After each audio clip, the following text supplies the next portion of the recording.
ka don changin thu le la in ka puang seng lo bianga mit tui alo nai chi mangai na to kho ke lo ni mangai na nong na o ato kho ke amoy na zong sor kangin aro pui na ngei po min la heti ang bangai na maklero pui ka thei na zong in ka puang nga thi khen po in ka sui se lang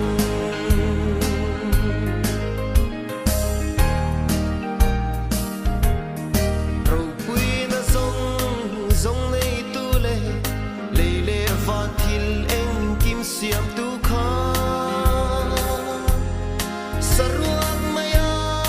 lo piang chuakin saruak main fam ma chang ta ke mi sual dam na tur lo ni pathian ni na nei reng ma se mi sing te ang chau alo piang in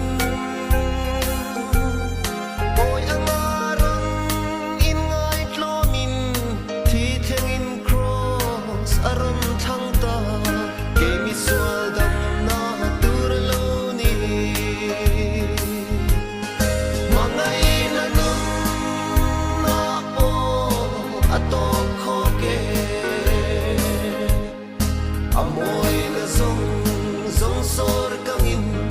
aro pui na ngei po min la heti ang bangai na maklero pui ka thei na zong in ka puang nga thi khen po in ka sui se lang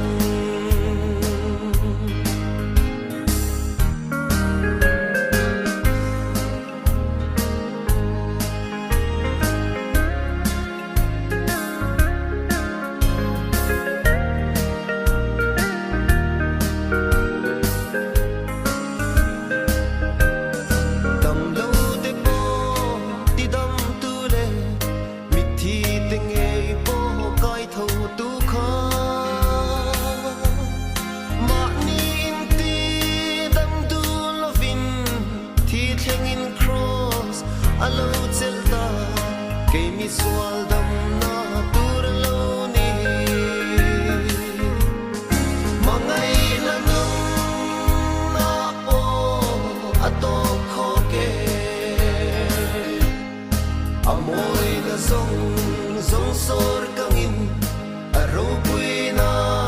ngei po min la heti ang bangai na ka thei na zong in ka puang nga thi khen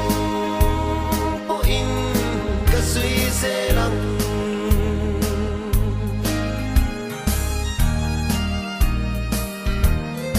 yam pui